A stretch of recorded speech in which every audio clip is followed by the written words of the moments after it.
The Story of Osiris. In the beginning, Ra cursed Nut, and his curse was that none of her children should be born on any day of any year. And Nut cried to Thoth, who loved her, Thoth, the twice great, god of magic and learning and wisdom, he whom the Greeks called Hermes Trismegistos. Though the curse of the great god Ra, once uttered, could never be recalled, Thoth by his wisdom opened a way of escape.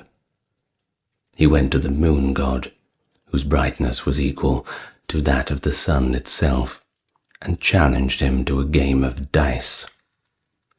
Great were the stakes on either side, but the moon's were the greatest, for he wagered his own light. Game after game they played, and always the luck was with Thoth, till the moon would play no more. Then Thoth, the twice great, gathered up the light he had won, and by his power and might he formed it into 5 days. And since that time the moon has not had light enough to shine throughout the month, but dwindles away into darkness, and then slowly comes to his full glory for the light of 5 whole days that was taken from him. And these 5 days Thoth placed between the end of the old year and the beginning of the new year, keeping them distinct from both. And on these 5 days the 5 children of Nut were born: Osiris on the first day, Horus the second, Set on the third, Isis on the fourth, and Nephthys on the 5th. Thus the curse of Ra was both fulfilled and made no effect, for the days on which the children of Nut were born belonged to no year. When Osiris was born, wonders and marvels, prodigies and signs were heard and seen throughout the world, for a voice cried over the whole earth, "The Lord of all comes forth to the light." And a woman drawing water from the holy place of the temple was filled with the divine afflatus, and rushed forth crying, "Osiris, the king, is born." Now Egypt was a barbarous country, where men fought together and ate human flesh. Nor did they know of the gods. Lawless were they, and savage. But Osiris became the king of Egypt, and he showed his people how to till the land, and to plant corn and the vine. And he taught them the honor due to the gods, and made laws and abolished their barbarous and savage customs. Wherever he went, the people bowed at his feet, for they loved the very ground on which he trod, and whatever he commanded, that they did. Thus did Osiris rule over the Egyptians, till with music playing and banners flying, he passed out of Egypt to bring all nations beneath his gracious sway. But Set hated his brother Osiris, and he gathered to himself 72 conspirators, and with them was Aso, the queen of Ethiopia, and they made a plan that when Osiris returned, they should kill him and place Set on the throne. But they hid their plans, and with smiling faces went out to meet Osiris when he re-entered Egypt in triumph. In secret, they met again and again. In secret they also prepared a coffer made of costly wood, painted and decorated with rich designs and glowing color, an interweaving of tints, and a wealth of cunning workmanship. so that all who would have longed to have it for their own. Set, that wicked one, had in secret measured the body of Osiris, and the coffer was made to fit the body of the king, for this was part of the plan. When all was ready, Set bade his brother and the 72 conspirators to a feast in his great banqueting hall. But when the feast was over, they sung the chant of Maneros, as was the custom, and slaves carried around cups of wine and threw garlands of flowers round the necks of the guests and poured perfume upon them, till the hall was filled with sweet odours. And while their hearts were glad, slaves entered bearing the coffer, and old guests cried out at the sight of its beauty. And then Set stood up in his place, and he said, "He who lies down in this coffer, and whom it fits, to that man I will give it." His words were as sweet as honey, but in his heart was the bitterness of evil. One after one, the conspirators lay down in the coffer with jests and laughter. For one, it was too long, and for another, too short, and for a third, too wide, and for a fourth, too narrow. Then came Osiris to take his turn, and he, all unsuspecting, lay down inside it. At once the conspirators seized the lid and clapped it on.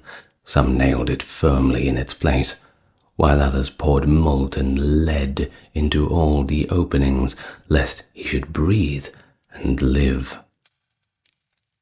Thus died the great Osiris, he who is called Unifer the Triumphant, and by his death he entered the Duat, and became the king of the dead, and the ruler of those who are in the West.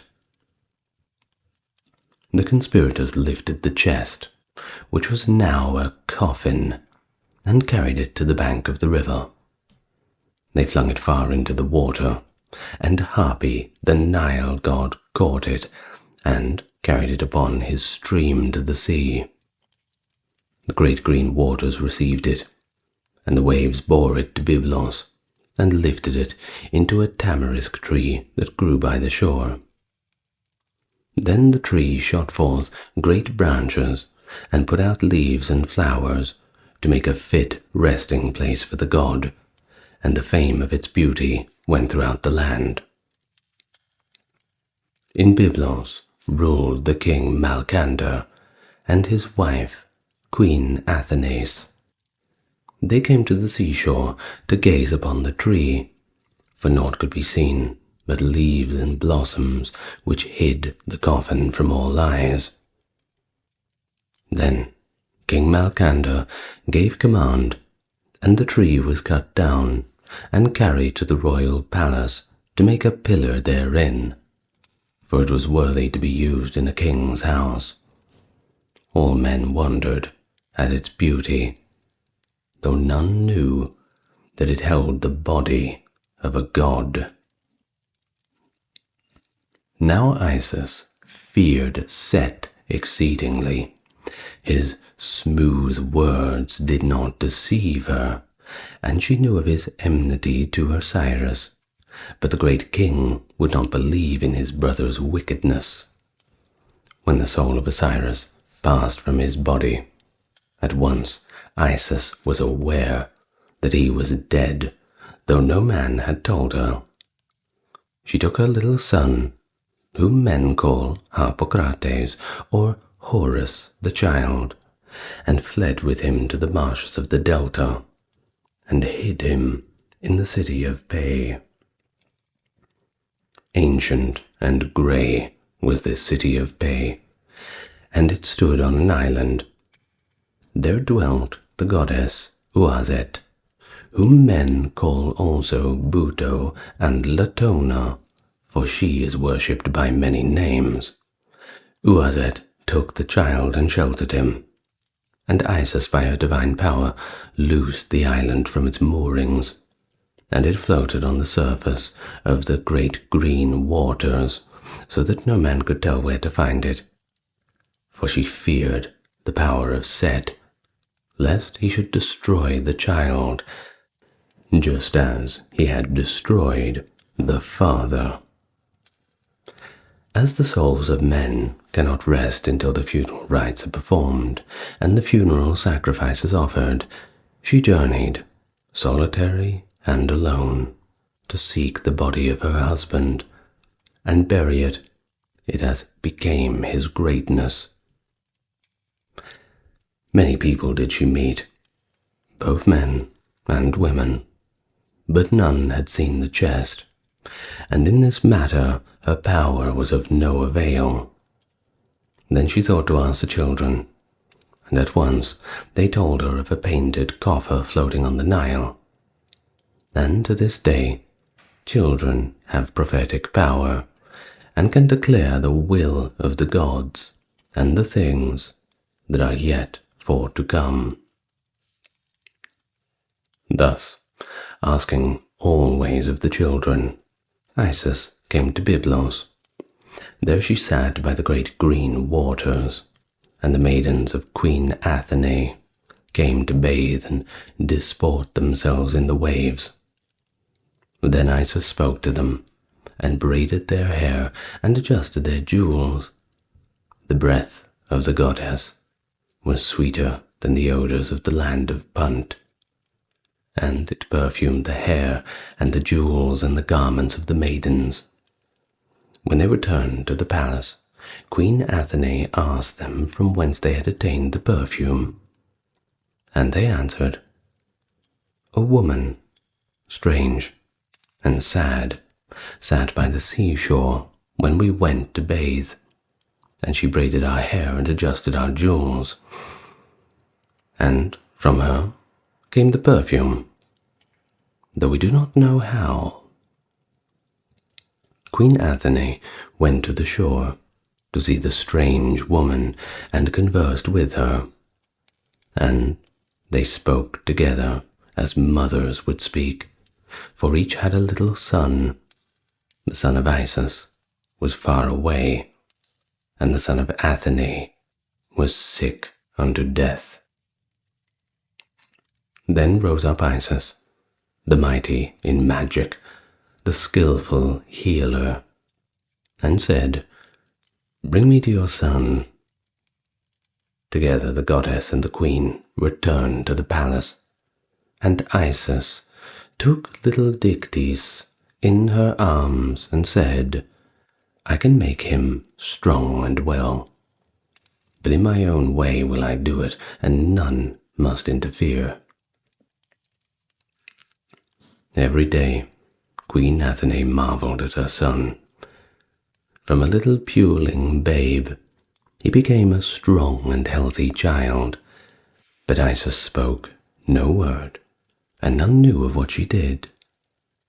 Athene questioned her maidens, and they answered, "We know not what she does, but this we do know, that she feeds him not, and at night she bears the doors of the hall on the pillar, and piles the fire high with logs. And when we listen, naught can we hear but the twittering of a swallow." Athene was filled with curiosity, and hid herself at night in the great hall, and watched how Isis barred the doors, and piled the logs high up upon the fire, till the flames rose high and scorching. Then, sitting before the fire, she made a space between the blazing logs, a space that glowed red and crimson, and in that space she laid the child, and turning herself into the form of a swallow, she circled round the pillar, mourning, lamenting, and the lamentation was like the twittering of a swallow.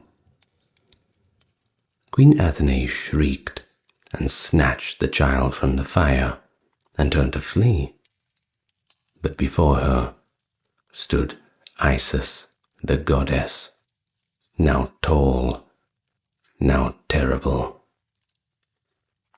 "O foolish mother," said Isis, "why dost thou seize the child?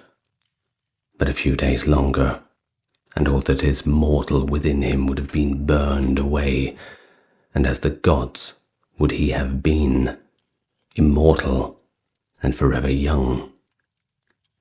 A great awe fell upon the queen, for she knew that she looked upon one of the gods.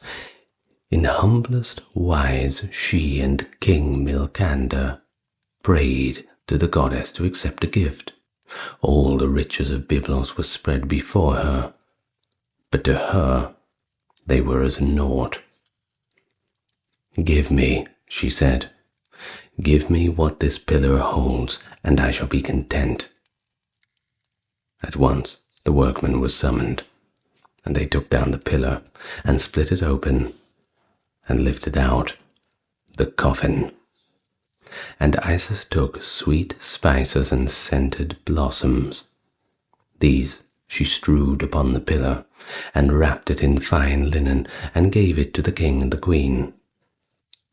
And all the people of Byblos worship it to this very day, because once it held the body of a god. But Isis took the coffin on a boat and sailed away from Byblos.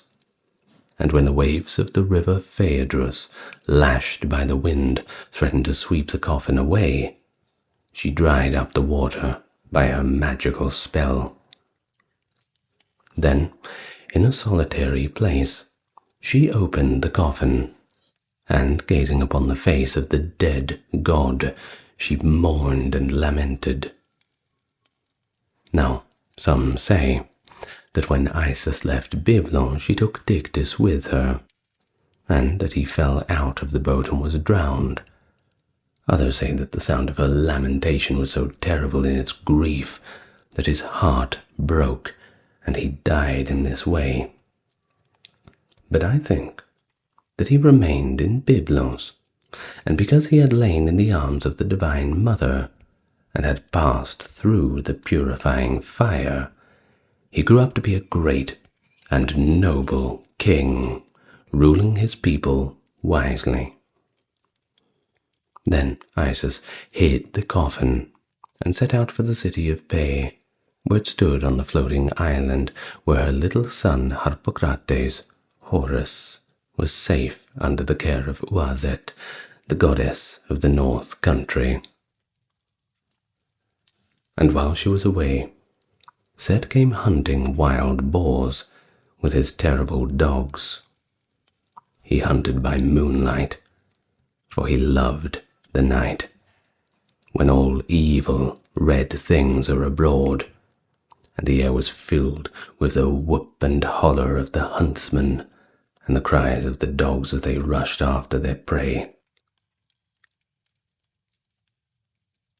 And as he dashed past, Set saw the painted chest, the colours glinting and gleaming in the moonlight. At that sight, hatred and anger came upon him like a red cloud, and he raged like a panther of the south. He dragged the coffin from the places where it was hidden and forced it open. He seized the body and tore it into 14 pieces. And by this mighty and divine strength, he scattered the pieces throughout the land of Egypt, and he laughed and said, "It is not possible to destroy the body of a god. But I have done what is impossible. I have destroyed Osiris." And his laughter, his evil, wicked laughter, echoed across the world, and all who heard it fled, trembling with fear. When Isis returned, she found naught but the broken coffin, and knew that Set had done this thing. All her search was now to begin again. She took a little shallop made of papyrus reeds lashed together and sailed through the marshes to look for the pieces of Osiris's body, and all the birds and beasts went with her to help, and to this day the crocodiles will not touch a boat of papyrus reeds, for they think that the weary goddess is still pursuing her search. A mighty and cunning enemy was hers, and by a wisdom only could he be overcome. Therefore, wheresoever she found a fragment of the divine body, she built a beautiful shrine and performed her funeral rites as though she had buried it there. But in truth, she took the fragments with her, and when after long wanderings she had found all, by the mighty power of her magic she united them again as to one body. For when Horus the child should be grown to manhood, then he should fight with Set and avenge his father. And after he had obtained the victory, Osiris should live again. But until that day, Osiris lives in the Duat, where he rules the dead wisely and nobly as he ruled the living when on earth. For though Horus fights with Set, and the battle rages furiously, yet the decisive victory is not yet accomplished, and Osiris has never returned to earth again. The Scorpions of Isis. I am Isis, the great goddess, mistress of magic, the speaker of spells. I came out of my house, which my brother Set had given to me, for Thoth called me to come, Thoth the twice great, mighty of truth in earth and heaven. He called, and I came forth when Ra descended in glory to the western horizon of heaven, and it was evening. And with me came the 7 scorpions, and their names were Tephen, Bephen, Mestet, and Mestetef, Petet, Tetet, and Martet. Behind me were Tephen and Bephen. On either side were Mestet and Mestetef. In front were Petet, Tetet, and Martet, clearing the way that none should oppose or hinder me. I called aloud to the scorpions, and my words rang through the air and entered into their ears. Beware the black one. Call not the red one. Look neither at children, nor at any small, helpless creature. Then I wandered through the land of Egypt, Tephen and Bephen behind me, Mestet and Mestetef on either side of me, Petet, Tetet, and Martet before me.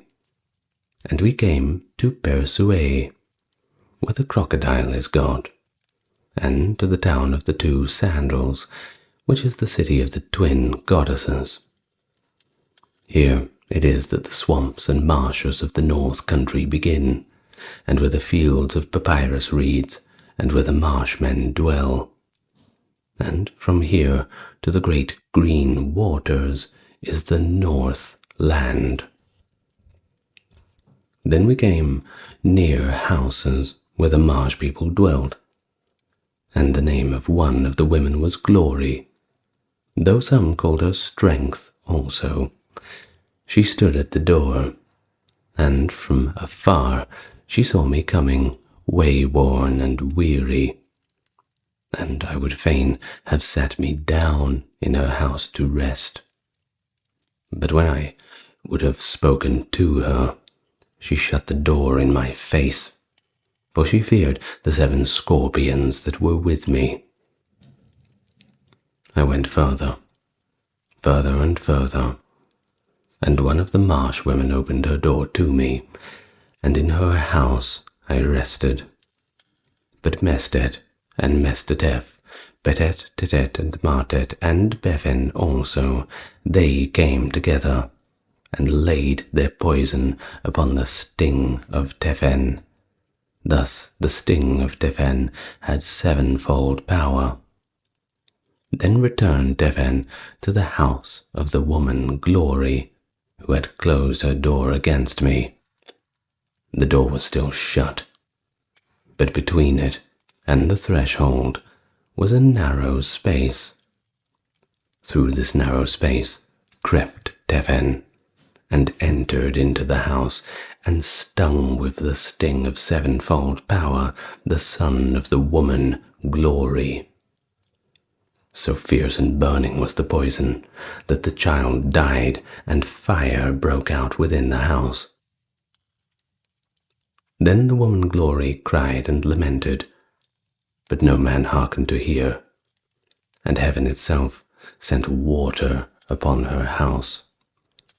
A great marvel was this water from heaven, for the time of the inundation was not yet to come.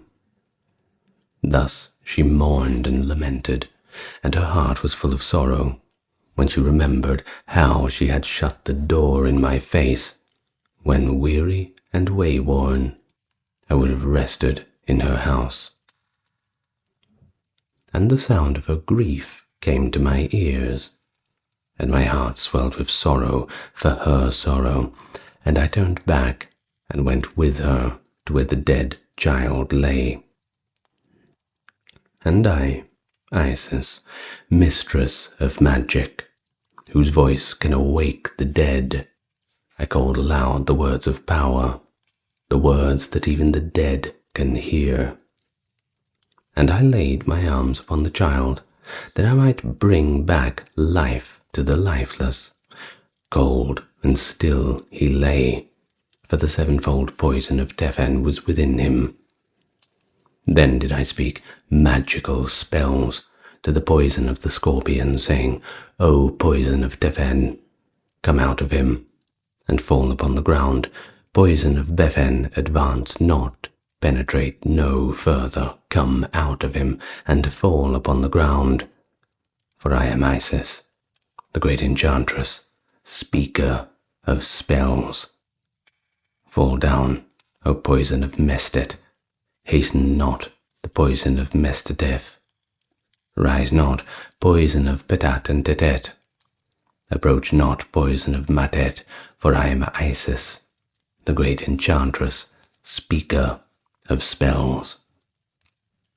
The child shall live, the poison shall die.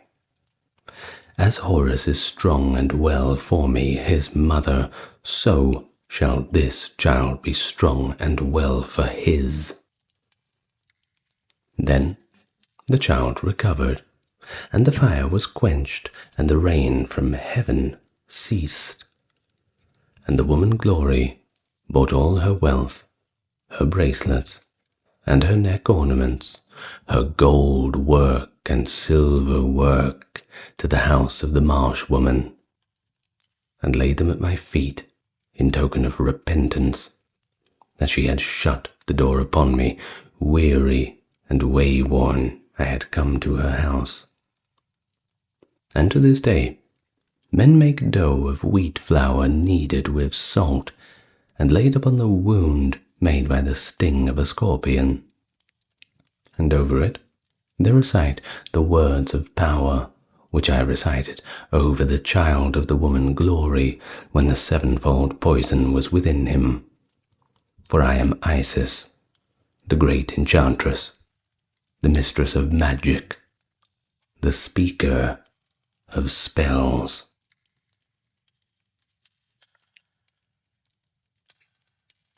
Hope you're enjoying this so far. Aren't we having good fun talking about the ancient Egyptian legends? If you are enjoying it, give us a like and subscribe. You'll get plenty more of these in the future. Now, let's move on to the next story. The Black Pig. The reason why the city of Pe was given to Horus, I know, and I will tell you Between Horus and Set there is enmity and hatred, war and battle. Ever the fight goes on, and the combatants rage furiously, and victory is not yet declared to either. Though the gods, well, they are with Horus. Now, Set is cunning and crafty, and seeks to conquer by subtlety rather than by courage and skill in the fray, and such power is his that he can take what form he will and deceive both men and gods. This is the power of Set, but the power of Horus is not the same, for to Horus belong righteousness and truth. Deceit and falsehood are not in him. Whoso gazes into the blue eyes of Horus can see the future reflected there, and both gods and men seek Horus to learn what shall come to pass. It came to the knowledge of Set that Ra would consult with Horus, and it seemed to him that there was an opportunity at hand to injure Horus. So he took upon himself the form of a black pig. Fierce was his aspect, long and sharp his tushes, and his colour was the blackness of a thundercloud. Savage and evil was his look, and struck fear into all the hearts of men who saw him. Then came the majesty of Ra to Horus, and spoke to him, saying, "Let me look into thine eyes, and behold what is to come." And he gazed into the eyes of Horus, and their colour was that of the great green waters when the summer sky shines upon them. And while he gazed, the black pig passed by. Ra knew not that it was the evil god, and he cried out to Horus and said, "Look at that black pig. Never have I seen one so huge, never have I seen one so fierce." And Horus looked, neither did he know Set in his strange form, and thought it was a wild boar from the thickets of the north country. Thus he was off his guard, and unprotected against his enemy.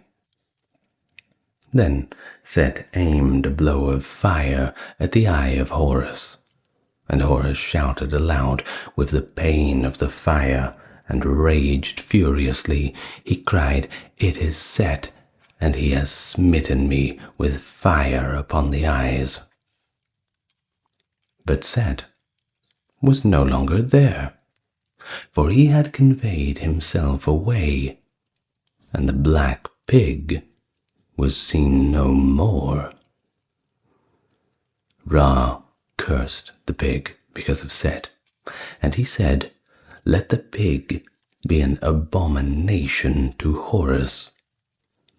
And to this day, men sacrifice the pig when the moon is at the full, because Set, the enemy of Horus, the murderer of Osiris, took its form in order to injure the blue-eyed god. And for this reason, also swineherds are unclean throughout the lands of Egypt. Never may they enter the temples and sacrifice to the gods, and their sons and daughters may not marry with the worshippers of the gods. And when the eyes of Horus were healed, Ra gave to him the city of Pe, and he gave to him 2 divine brethren in the city of Pe, and 2 divine brethren in the city of Nekhen, to be with him as everlasting judges. Then was the heart of Horus glad, and he rejoiced, and at the joy of Horus the earth blossomed, and the thunderclouds and rain were blotted out. The Battles of Horus. It was in the 363rd year of the great reign of the god Ra-Horakhti upon earth that the great war happened between Horus and Set. The majesty of the god Ra, whom men call Ra-Horakhti also, was in Nubia with his army, a great and innumerable multitude of soldiers, footmen, horsemen, archers, and chariots. He came in his boat upon the river. The prow of the boat was of palm wood. Its stern was of acacia wood, and he landed at Test Hor, to the east of the inner waters, and to him came Horus of Edfu, whose name is Harpooner and Hero, seeking for that wicked one, Set, the murderer of Osiris.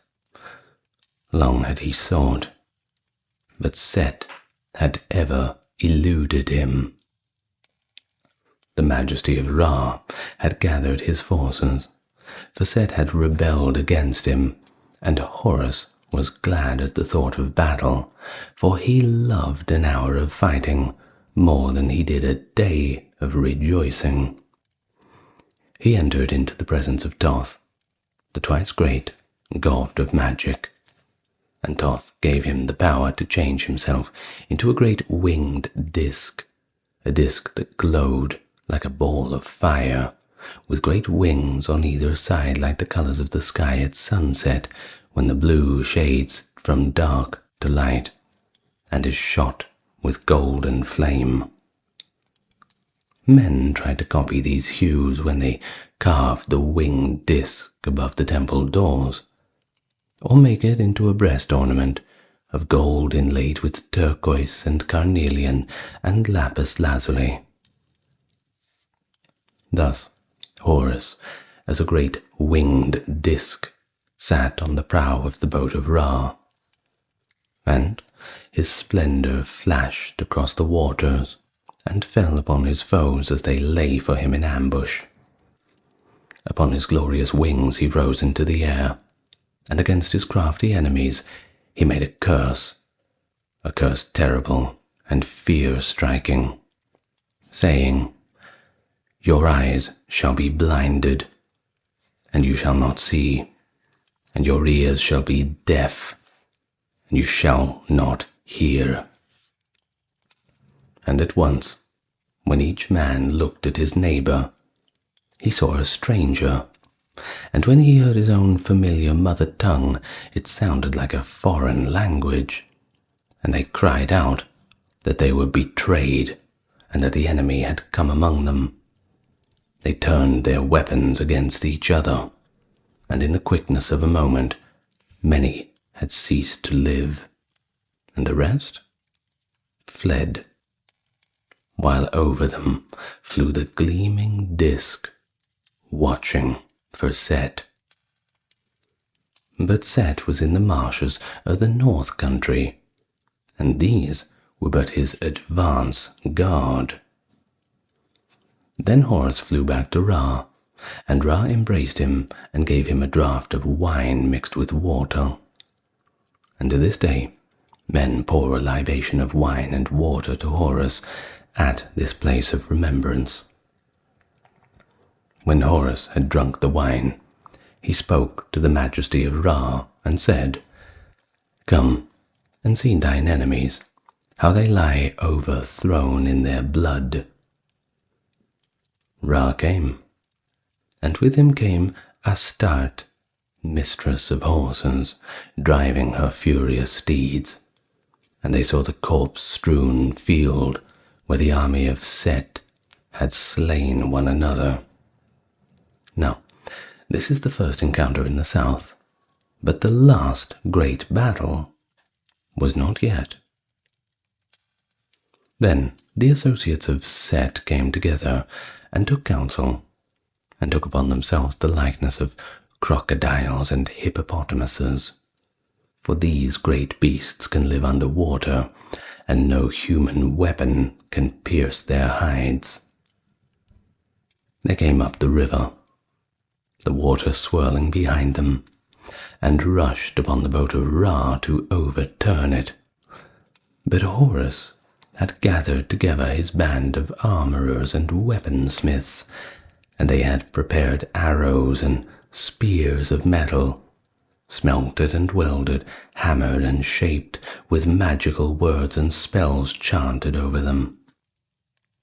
When the fierce beasts came up the river in waves of foam, the followers of Horus drew their bowstrings, and let fly their arrows. They cast their javelins and charged with their spears, and the metal pierced the hides and reached the hearts, and of these wicked animals 650 were slain. The rest fled. Now, this is the second encounter in the south, but the last great battle was not yet. The associates of Set fled, some up the river, some down the river. Their hearts were weak, and their feet failed for fear of Horus, the harpooner, the hero. And those whose faces were towards the south land fled fastest, for Horus was at their back in the boat of Ra, and with him came his followers, their weapons in hand. At the southeast of Dendera, the city of Hathor, Horus saw the enemy, and he rushed upon them with his followers, while Ra and Thoth watched the conflict as they waited in the boat. Then said the majesty of Ra to Thoth, "See how he wounds his enemies. See how Horus of Edfu carries destruction among them." And afterwards men built a shrine in this place in remembrance of the flight, and the gods of the shrine were Ra and Miri and Horus of Edfu. Now this is the third encounter in the south, but the last great battle was not yet. Then quickly they turned the boat, and swiftly was it carried downstream, following the fugitives whose faces were towards the north land. For a night and a day they followed after, and at the northeast of Dendera Horus saw them, and he made haste, he and his followers, and fell upon them and slew them. Great and terrible was the slaughter as he drove them before him. Thus was destroyed Set's army in the south in 4 great encounters. But the last great battle was not yet. Now the allies of Set turned their faces towards the lake and towards the marshes of the sea.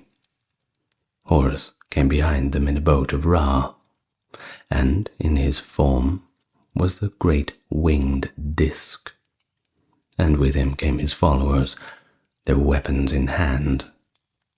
Then Horus commanded silence, and the silence was upon them.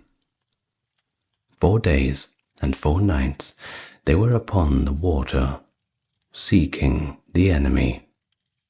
But none did they find, for their foes had turned their shapes into the shapes of crocodiles and hippopotamuses, and lay hidden beneath the water. On the morning of the 5th day, Horus saw them. At once he gave battle, and the air was filled with the noise of combat, while Ra and Thoth watched the conflict as they waited in the boat. Then the majesty of Ra cried aloud when he saw Horus like a devouring flame upon the battlefield. See how he casts his weapon against them. He kills them. He destroys them with his sword. He cuts them into pieces and utterly defeats them. See and behold Horus of Edfu. At the end of the flight, Horus came back in triumph, and he brought 142 prisoners to the boat of Ra. Now, this is the first encounter of the North, but the last great battle was not yet. For the enemies who were upon the northern waters turned their faces towards the canal to reach the sea, and when they came to the western waters of Mert, where the ally of Set had his dwelling, behind them followed Horus, equipped with all his glittering weapons, and he went in the boat of Ra, and Ra was in the boat with eight of his train. They were upon the northern canal, and backwards and forwards they went, turning and returning. But nothing did they see or hear. Then they went northward for a night and a day, and they came to the house of Rehu. There Ra spoke to Horus, and said, Behold, thy enemies are gathered together at the western waters of Mert, where dwell the allies of Set. And Horus and Edfu prayed to the majesty of Ra to come in his boat against them. Again they travelled northward, where the never-setting stars wheel round a certain point in the sky, and on the banks of the western waters of Mert were the allies of Set, ready for battle. Then Horus of Edfu delayed not a moment, but rushed upon the foe, and with him came his followers, their weapons in their hands. Death and destruction they dealt to right and left, till the enemy fled before them. When the conflict was over, they counted the prisoners. 381 were taken, and these Horus slew before the boat of Ra, and their weapons he gave to his followers. Now, this is the second encounter in the north, but the last great battle was not yet. And now at last, Set himself came forth from his hiding place. Fierce and savage he is, cunning and cruel, in his nature like a beast of prey without ruth or pity. And men make his image with the head of a wild beast, for a human feeling to him is unknown. From his hiding place he came forth, and he roared terribly. The earth and the heavens trembled at the sound of his roaring, at the words which he uttered, for he boasted that he himself would fight against Horus and destroy him, just as he had destroyed Osiris, his father.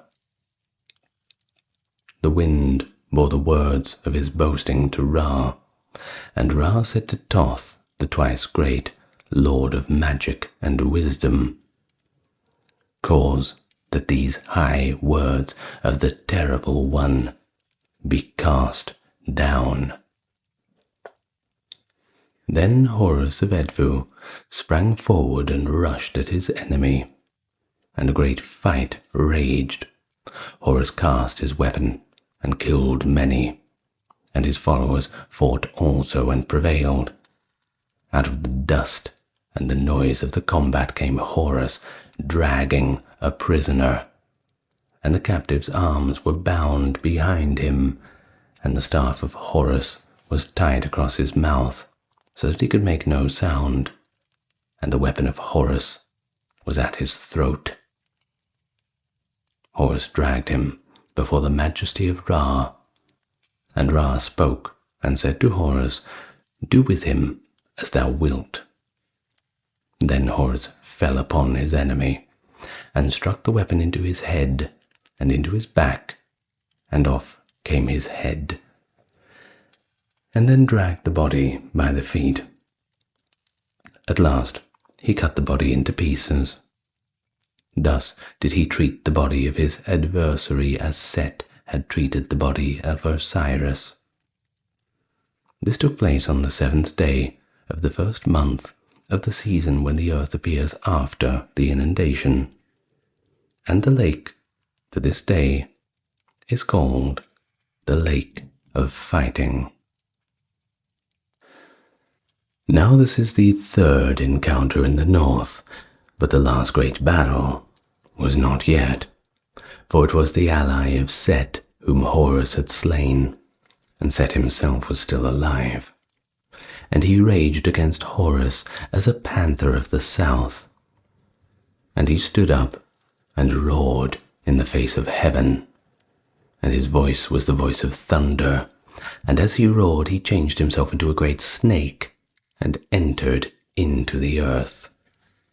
None saw him go, none saw him change, but he was fighting against the gods, and by their power and knowledge are they aware of what comes to pass, though no man tells them. And Ra said to Horus, Set has transformed himself into a hissing snake and has entered the earth. We must cause that he never comes forth. Never, never no more. The associates of Set took courage, knowing that their leader was still alive, and they assembled again, and their boats filled the canal. The boat of Ra was against them, and above the boat shone the glory of the great winged disk. When Horus saw the enemy gathered together in one place, he drove them and routed them, slew them without number. Now this is the fourth encounter in the north, but the last great battle was not yet. Then Horus of Edfu remained in the boat of Ra upon the canal for 6 days and nights, watching for the enemy. But he saw none, for they lay as corpses upon the water. And to this day men make ceremonies in remembrance of the battles of Horus on the first day of the first month of the inundation, on the 7th day of the first month of the appearing of the earth after the inundation, and on the 21st and 24th days of the second month of the earth's appearing. These days are kept holy at Astabat, which is the south side of Underworld, where is one of the graves of Osiris. And Isis made magical spells round Underworld that no enemy might come near it, and the priestess of Underworld is called the Lady of Spells to this day, in remembrance, and the waters are called the Waters of Seeking, for there it was that Horus sought for his foe. And Horus sent out his followers, and they hunted down the enemy, and brought in prisoners, 106 from the east, and 106 from the west. These they slew before Ra in the sanctuaries. Then Ra gave Horus and his fighters 2 cities, which are called the Mesen cities to this day, for the followers of Horus are Mesenti, the metal workers. In the shrines of the Mesen cities, Horus is God, and his secret ceremonies are held on 4 days in the year. Great and holy are these days in the Mesen cities, for they are in remembrance of the battles of Horus, which he fought against Set, the murderer of Osiris. Now these enemies, they gathered in the east, and they travelled towards Tharu. Then was a boat launched, the boat of Ra, to follow after them. And Horus of Edfu transformed himself into the likeness of a lion, with the face of a man. His arms were like flint, and on his head was the Artef crown, which is the white diadem of the Southland, with feathers and horns, and on either side a crowned serpent. And he hastened after his enemies, defeated them, and brought of prisoners 142. Then said Ra to Horus of Edfu, "Let us journey northwards to the great green waters and smite the foe there, as we have smitten him in Egypt." Northwards they went, and the enemy fled before them, and they reached the great green waters, where the waves broke on the shore with the noise of thunder. Then Thoth arose, and he stood in the midst of the boat, and he chanted strange words over the boats and barges of Horus and his followers, and the sea fell calm as the sound of words floated across its waves. And there was silence on the great green waters, for the wind was lulled, and naught was in sight save the boats of Ra and Horus. Then said the majesty of Ra, "Let us sail round the whole extent of the land. Let us sail to the southland." And they knew that Ra was aware of the enemy. They made haste and sailed to the southland by night, to the country of Ta-Kens. They came to the town of Shais, but until they reached Shais, they saw naught of an enemy. Now Shais is on the border of Nubia, and in Nubia were the guards of the enemy. Then Horus of Edfu changed himself into a great winged disk with gleaming pinions outspread, and on either side of him came the goddess Nekhbet and Uazet, and their form was the form of great hooded snakes, with crowns upon their heads. On the head of Nekhbet was the white crown of the southland. On the head of Uazet was the red crown of the northland. And the gods in the boat of Ra cried aloud and said, "See, O thou who art twice great, he has placed himself between the two goddesses. Behold how he overthrows his adversaries and destroys them." Now, this is the encounter in Nubia, but the last great battle was not yet. Then came Ra in his boat, and he moored at Test Hor, where he gave a commandment in every temple throughout the two lands that men should carve the winged disk, and on the right and left of the disk should be Nekhbet and Uazet as the great hooded snakes with crowns upon their heads.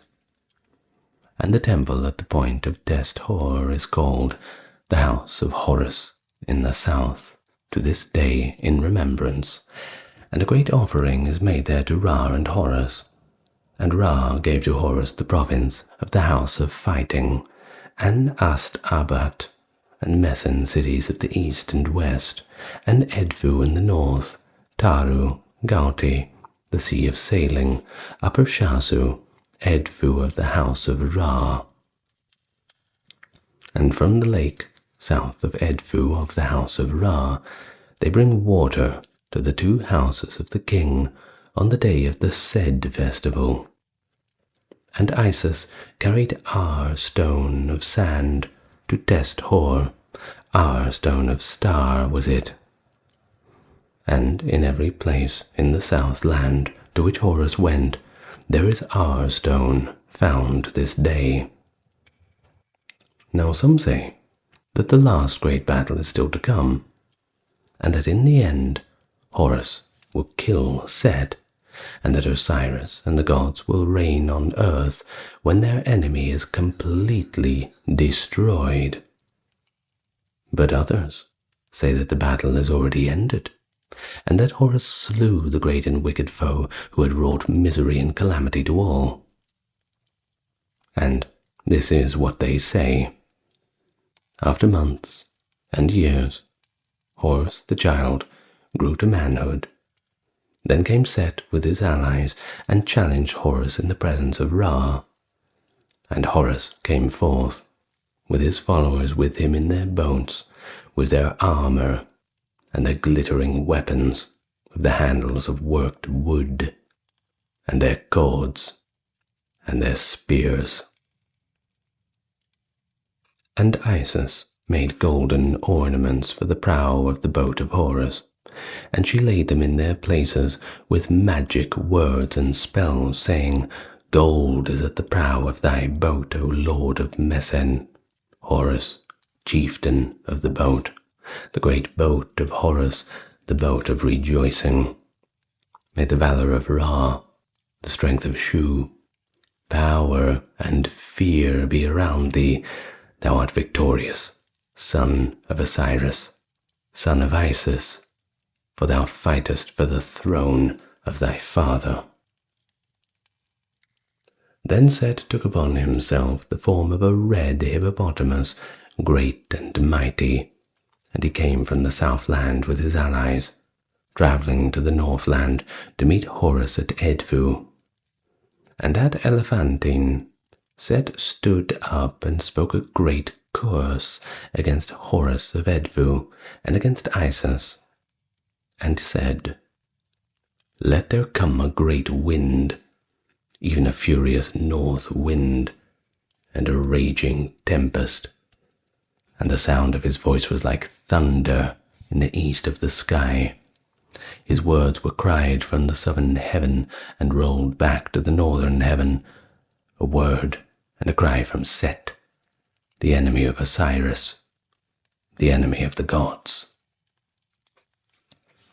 At once a storm broke out over the boats of Horus and his followers. The wind roared, and the water was lashed into great waves, and the boats were tossed like straws. But Horus held on his way, and through the darkness of the storm and the foam of the waves gleamed the golden prow like the rays of the glorious sun. And Horus took upon himself the form of a young man. His height was 8 cubits, and in his hand he held a harpoon. The blade was 4 cubits, the shaft 20 cubits, and a chain of 60 cubits was welded to it. Over his head he brandished the weapon as though it were a reed, and he launched it at the great red hippopotamus which stood in the deep waters, ready to destroy Horus and his followers when the storm should wreck their boats. And at first cast the weapon struck deep into the head of the great red hippopotamus and entered the brain. Thus died Set, the great and wicked one, the enemy of Osiris, the enemy of the gods. And to this day, the priests of Horus of Edfu, and the king's daughters, and the women of Osiris, and the women of Pe, chant a hymn and strike the drum for Horus in triumph. And this is their song. Rejoice, O women of Osiris, rejoice, O women of Pe. Horus has overthrown his enemies. Exalt, dwellers in Edfu, Horus, the great god, Lord of heaven, has smitten the enemy of his father. Eat ye the flesh of the vanquished, drink ye his blood. Burn ye his bones in the flame of fire. Let him be cut in pieces, let his bones be given to the cats, the fragments of him to the reptiles. O Horus, the striker, the great one of valor, the slayer, the chief of the gods, the harpooner, the hero, the only begotten captor of captives, Horus of Edfu, Horus the avenger. He has destroyed the wicked one. He has made a whirlpool with the blood of his enemy. His shaft has made a prey.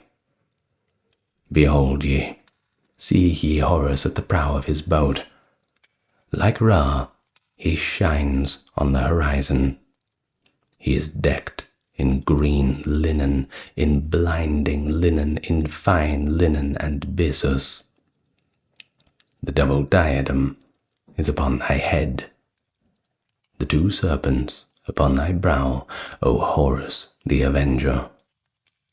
Thy harpoon is of metal, thy shaft is of the sycamore of the desert. The net is woven by Hathor of the roses. Thou hast aimed to the right, thou hast cast to the left. We give you praise to thee, the height of the heaven, for thou hast chained the wickedness of thine enemy.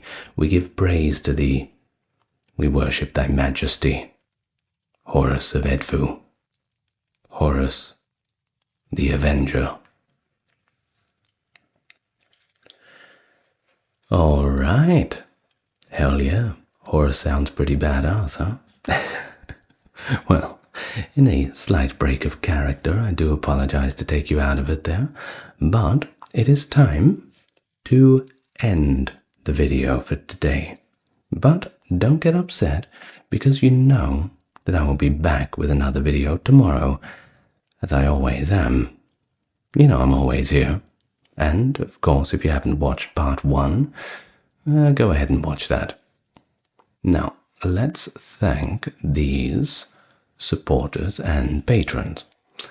Dark, Kerry, Kimberly, Ember, Britt, Ben, Charles, Erin, James, Jeffrey, Melissa, Scott, Stark Factory, Wendy, Jaden, Sherry, Jessica, Christine, Sally, Katiana, Christine, Fazabo, Legitimus, Maverick, Susan, Dr. Neuronerd, Cameron, Alexander, and Nicholas. All right. Well, that is enough ancient Egyptian legends for one day. I will see you in the next video. Good night, everybody, and as always, lots of love to you all.